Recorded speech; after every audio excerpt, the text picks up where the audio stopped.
Merhaba, nasılsınız? Umarım gününüz iyi geçiyordur.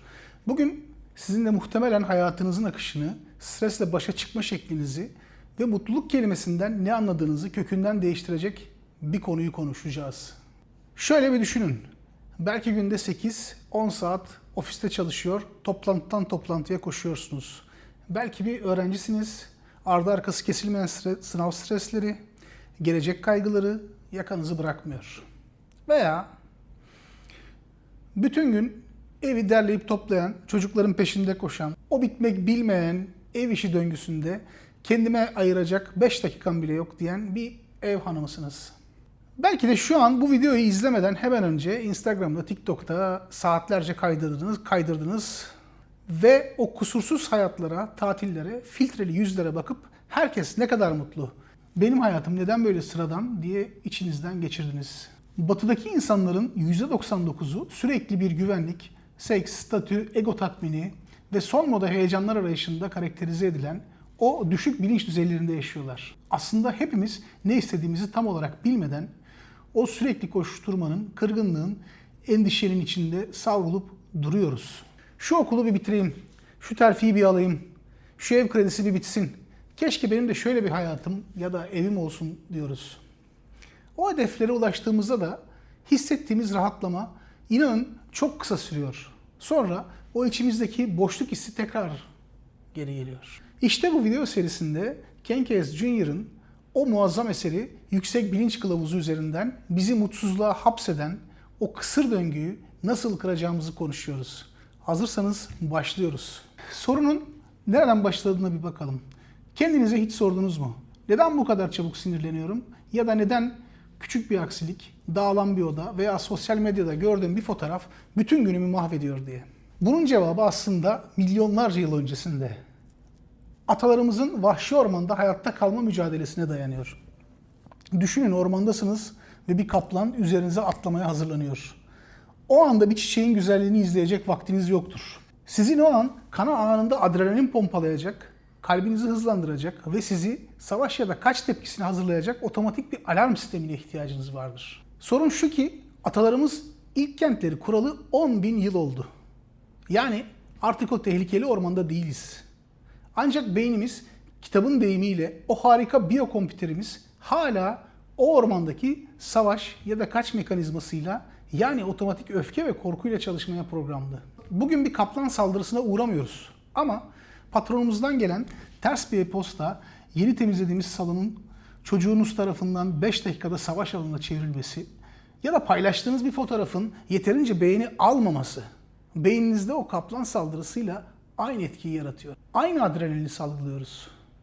Aynı stresi ve öfkeyi yaşıyoruz. Hayatımızın en ufak pürüzleri dağ gibi büyüyor. Ve bu sürekli alarm hali bizim enerjimizi, sevgimizi, yaşama sevincimizi resmen sömürüyor. Halbuki bugün şu anki dünyamızda hayatta kalmak ve mutlu olmak için paranoyaya veya sürekli savunmada kalmaya değil, birliğe, sevgiye, etrafımızdaki her şeyi olduğu gibi anlamaya ihtiyacımız var. Peki bu beyni, bu biyokompüteri nasıl yanlış kullanıyoruz?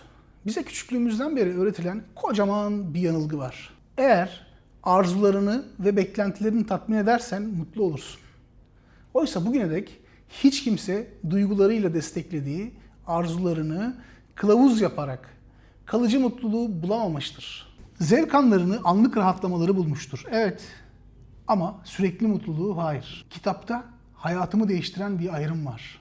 Bağımlılıklar ve tercihler. Bizim mutluluk getirecek zannettiğimiz o katı beklentiler aslında birer bağımlılıktır.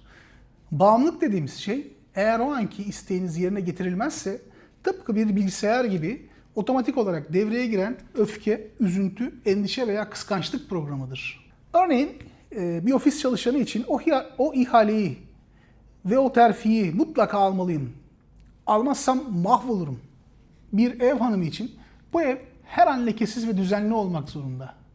Aksi takdirde ben yetersiz bir anneyim veya eşim. Ya da bir sosyal medya kullanıcısı için insanlar benim paylaşımlarımı mutlaka beğenmeli ve onaylamalı.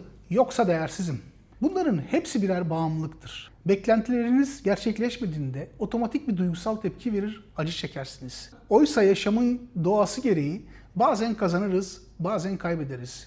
Dünyayı, insanları veya çocuklarınızı sürekli katı isteklerinize göre şekillendirmeye çalışmak sonu gelmez bir savaştır. Bağımlılıklar sizi mutsuz eder.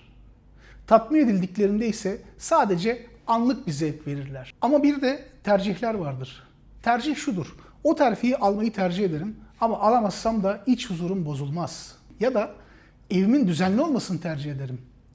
Ancak çocuklar dağıttığında bunu hayatın doğal bir akışı olarak kabul edip kriz çıkarmam. Veya insanların beni onaylamasını tercih ederim. Ama onaylamazlarsa da kendime olan değerim sarsılmaz. Farkı görebiliyor musunuz?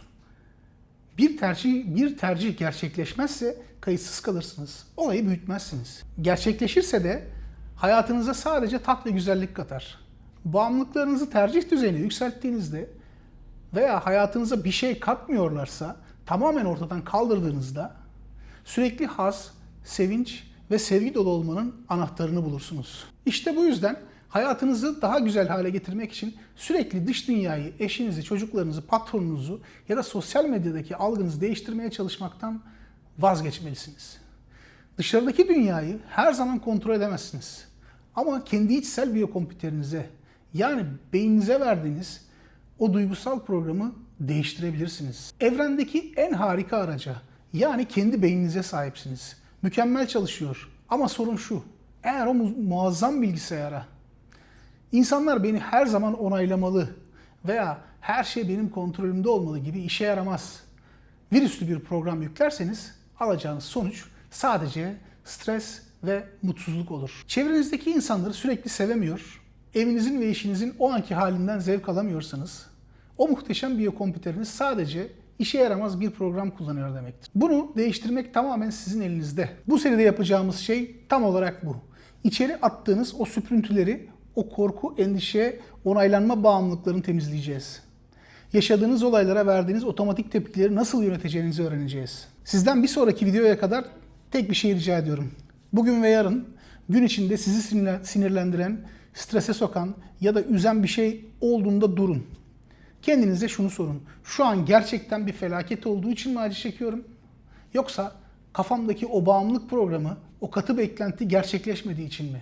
Bir sonraki videomuzda bizi mutsuzluğa hapseden o 3 düşük bilinç merkezini, güvenlik, duygu ve güç merkezlerini konuşacağız. Ofiste, evde ya da internette gezinirken hangi merkeze takılı kaldığınızı bulduğunuzda inanın bana omuzlarınızdan büyük büyük kalkacak. Eğer bu zihinsel uyanış yolculuğunda bana katılmak isterseniz kanala abone olmayı unutmayın. Yorumlarda kendi bağımlılıklarınızı ve deneyimlerinizi paylaşırsanız üzerinde hep birlikte konuşabiliriz. Kendinize ama en çok da zihninize iyi bakın.